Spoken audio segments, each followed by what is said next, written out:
आत्माओं का अध्ययन करने वाले दिल्ली के वैज्ञानिक सूरज प्रजापति को जब नासिक की भूतिया हवेली के बारे में पता चला तो उन्होंने इस भूतों की हवेली के बारे में अध्ययन करने का निर्णय लिया, क्योंकि वो पिछले कई समय से भूतिया जगह की तलाश में थे ताकि वो भूतिया आत्माओं पर अध्ययन कर सके।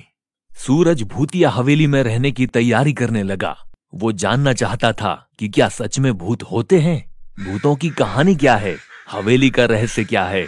इसके बाद सूरज दिल्ली से नासिक पहुंचा और अंत में टैक्सी लेकर नासिक की हवेली पहुंच चुका था, जिसके बारे में कई भूतिया कहानियां कही जाती थीं, जिसको लोग भूतों की हवेली कहते हैं।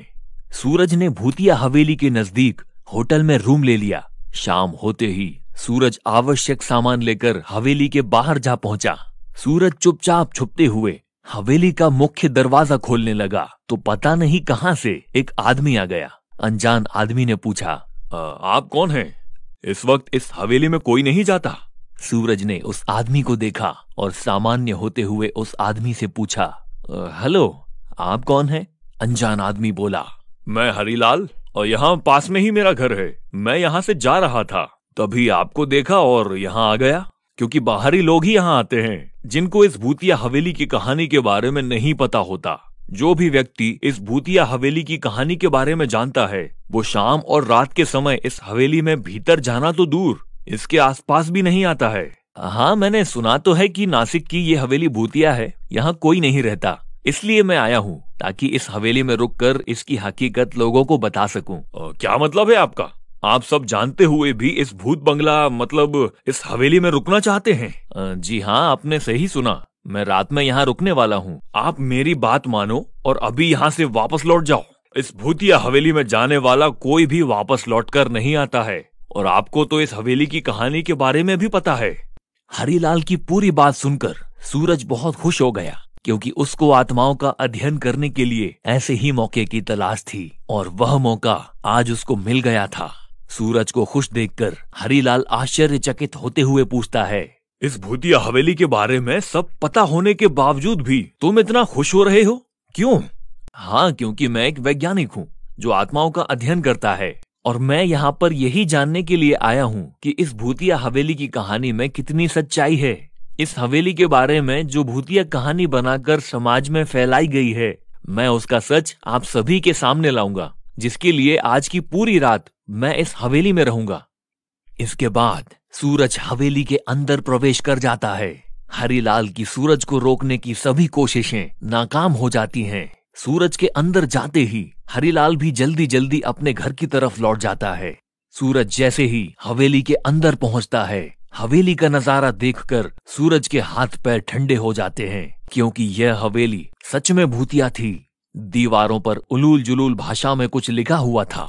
चारों तरफ मकड़ी के जाले और धूल जमी हुई थी। कुछ पल के लिए तो सूरज को लगा कि यहाँ सच में भूत रहते हैं। फिर कुछ सोचते हुए अपना सामान एक जगह रखा, हवेली में इधर उधर घूमने लगा।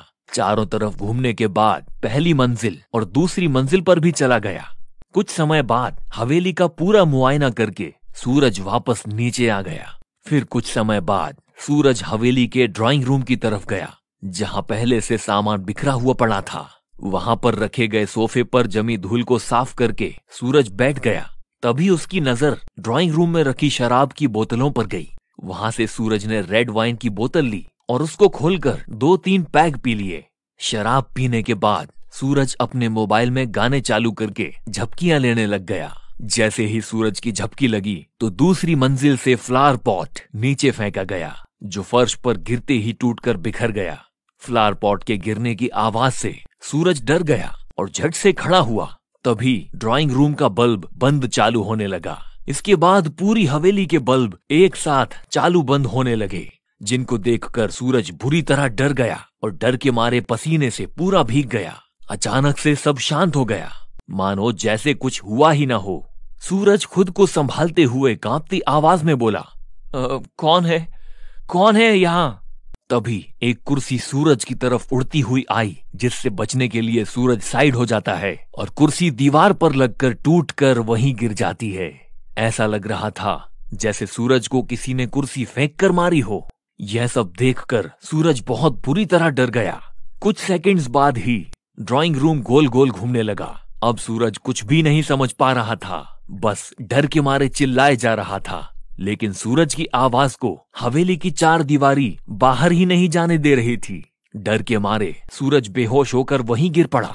अचानक से एक फ्लावर पॉट सूरज के सिर में आकर लगा, जिससे सूरज खून से लथपथ हो गया। कुछ घंटों बाद सूरज को होश आया। जैसे ही उसने अपनी घड़ी देखी तो रात के 12 बजे हुए थे। सूरज डर से कांपता हुआ अपना सामान वहीं छोड़ता हुआ दरवाजे की तरफ भागा। सूरज के दरवाजे के पास पहुंचने से पहले ही दरवाजा धड़ाम से बंद हो गया। सूरज ने पूरी ताकत से दरवाजा खोलने की कोशिश की, लेकिन वो नाकाम रहा। सूरज चिल्ला रहा था, प्लीज मेरी मदद करो, मुझे बचाओ। लेकिन सूरज की सभी कोशिशें बेकार थीं। सूरज हिम्मत करके जोर से बोला, कौन है? सामने आओ। तभी सूरज के सामने 6-7 फुट लंबा एक काला साया उसके सामने खड़ा हो गया, जिसकी लाल आंखें आग के समान थीं। भयानक डरावना काला चेहरा, जिसको देखकर कोई भी उसके सामने खड़ा होने की हिम्मत नहीं कर पाए। उसके बड़े बड़े घुंघराले बाल, बिना पैरों का वो काला साया जमीन से 5 फुट ऊपर हवा में ही घूम रहा था, जिसको देखते ही सूरज का गला सूखने लगा। पूरा शरीर पसीने से तर हो चुका था। सूरज ने पूछा, कौन हो तुम? मुझे क्यों मारना चाहते हो? मैंने क्या नुकसान किया है तुम्हारा? तुमने हवेली में आकर बहुत बड़ी गलती की है। अब तुम जिंदा नहीं बचोगे। मैं सबको मार दूंगा, किसी को भी यहाँ नहीं रहने दूंगा। कई साल पहले इसी हवेली के मालिक ने किसी गलती के लिए मुझे तड़पा तड़पा कर मार दिया था और इसी हवेली में मुझे दफना दिया था। मेरी आत्मा हवेली में ही कैद हो गई, क्योंकि यहीं पर मेरा खून हुआ और यहीं मुझे दफना दिया गया। अब मैं किसी को भी इस हवेली में नहीं रहने दूंगा। जैसे मुझे तड़पा तड़पा कर मारा गया था, वैसे ही मैं सभी को तड़पा तड़पा कर मार दूंगा। अब तुम भी मरने के लिए तैयार हो जाओ। कुछ ही समय में वह भूत और भी भयानक हो गया। हवेली में चारों तरफ घूमने लगा, कभी सूरज के आगे कभी पीछे। सूरज को बुरी तरह डराने लगा। तभी सूरज ने पुजारी जी द्वारा दिए हुए अभिमंत्रित राख को जेब से निकाला और भूत के पास आने का इंतजार करने लगा। जैसे ही वह काला साया सूरज के पास आया तो तुरंत ही सूरज ने अभिमंत्रित राख भूत पर फेंक दी। अभिमंत्रित राख के गिरते ही भूत भयानक आग में जलने लगा और जलकर भस्म हो गया।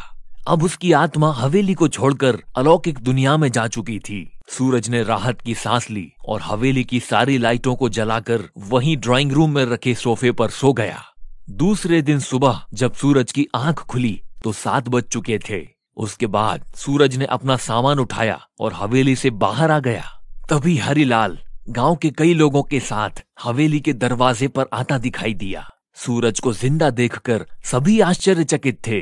तुम जिंदा कैसे हो? जो भी रात के समय इस हवेली में रुका वह कभी वापस नहीं आया। हरिलाल आगे कुछ बोल पाता, उससे पहले ही सूरज ने हरिलाल की बात काटते हुए कहा, इस हवेली में अब कोई भूत नहीं है। जो भूत यहाँ था वह जा चुका है। अब उसकी मुक्ति हो गई है। जा चुका? मुक्ति हो गई है? क्या मतलब? तब सूरज ने हरिलाल समेत सभी लोगों को भूतिया हवेली में बिताई रात की कहानी बताई और कहा, अब यह हवेली पूरी तरह सुरक्षित है। सब्सक्राइब करें ऐसी कहानी देखने के लिए। Thanks for watching.